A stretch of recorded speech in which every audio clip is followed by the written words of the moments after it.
Hi everyone, आज हम पढ़ते हैं ऑर्गेनाइजिंग। अब ऑर्गेनाइजिंग को दो पार्ट्स में डिवाइड किया है, एक प्रोसेस और एक structure. Organizing as a process क्या है कि हम डिवाइड कर देते हैं वर्क को, असाइन कर देते हैं ड्यूटीज़ को, ये ड्यूटी आपकी है, ये ड्यूटी आपकी है।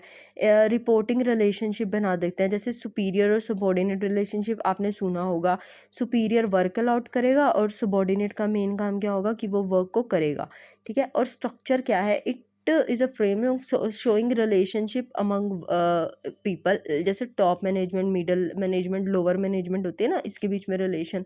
Work and resources within organisation. Importance क्या है? स्पेशलाइजेशन बनेगी कि आपका जब वर्क ही डिवाइड हो गया, डिवीजन ऑफ वर्क में आपने पहले भी पढ़ा था जब हम वो कर रहे थे principle of management. Division of work क्या लीड करता है? स्पेशलाइजेशन को करता है। रिलेशनशिप में क्लैरिटी होगी कि आप किसको आंसरेबल हो। Optimum utilization of resources, ED adaptation to change, better administration and expansion of. अब इसका process identification and division of work, पहले हम आइडेंटिफाई करेंगे, फिर वर्क को डिवाइड करेंगे, फिर डिफरेंट डिफरेंट डिपार्टमेंट्स बनाएंगे, like purchase department, sale department, finance department, ऐसे। फिर असाइन करेंगे ड्यूटीज़ को, फिर एस्टैब्लिश करेंगे एक रिपोर्टिंग रिलेशनशिप कि आपको रिपोर्ट किसको करना है। फॉर एग्जांपल सुपीरियर अपॉइंट कर दिए और सबॉर्डिनेट। अब सबॉर्डिनेट किसको आंसरेबल है? अपने सुपीरियर को आंसरेबल है। अब इसके ना स्ट्रक्चर कैसा होता है? स्ट्रक्चर फंक्शनल और डिविजनल स्ट्रक्चर क्या होगा? फंक्शनल, हम इसको किस पे डिवाइड करेंगे? फंक्शंस पे डिवाइड करेंगे। अब कौन कौन से फंक्शन होते हैं? मार्केटिंग डिपार्टमेंट, प्रोडक्शन डिपार्टमेंट और फाइनेंस डिपार्टमेंट।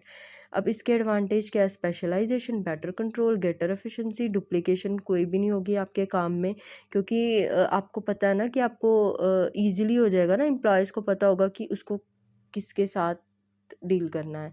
अब इसके डिसएडवांटेजेस क्या होंगे? कॉन्फ्लिक्ट्स होगा इंटरेस्ट में, लो ऑर्गेनाइजेशनल गोल्स होंगे, कोऑर्डिनेशन प्रॉब्लम होगी, प्रॉब्लम इन डिवर्सिफिकेशन होगी। अब ये सुटेबल कहाँ पे होता है? जो फंक्शनल स्ट्रक्चर है, जहाँ पे ऑर्गेनाइजेशन बहुत लार्ज होती है, ठीक है। डिविजन्स क्या है? अब डिवीज़न से आप समझो हम इनको प्रोडक्ट के बेस पे डिवाइड कर देते हैं, जैसे गारमेंट डिवीज़न हो गया, फुटवेयर डिवीज़न हो गया, ठीक है। अब ये कहाँ पे सूटेबल होगा? लार्ज, जहाँ पे लार्ज वैरायटी होगी, ठीक है, वहाँ पे।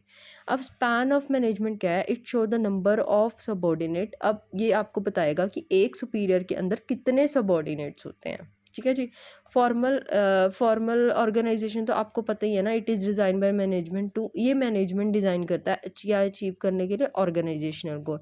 इनफॉर्मल क्या होता है? इंटरेक्शन, जब हम इंटरेक्ट करते हैं ना पर्सन से, ये ग्रुप हमारा तब बनता है।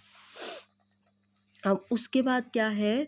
अब उसके बाद हमारा, मैंने आपको डेलीगेशन बता दिया था कि इस डेलीगेशन में क्या होता है, हम अपनी अथॉरिटी को ट्रांसफ़र करते हैं सुपीरियर से सबॉर्डिनेट के लिए। अथॉरिटी क्या होगा? इसमें हम हम ऑर्डर्स देंगे, ठीक है। जो हमारे ऑर्डर्स हैं वो फुलफिल भी होने चाहिए, ये डेलीगेटेड हो जाएगी।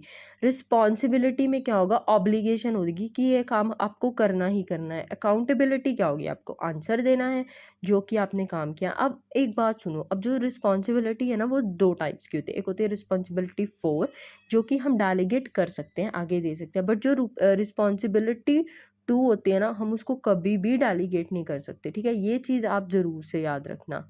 अब थैंक यू एवरीवन। इसके बाद हम थर्ड पार्ट करेंगे, स्टाफिंग।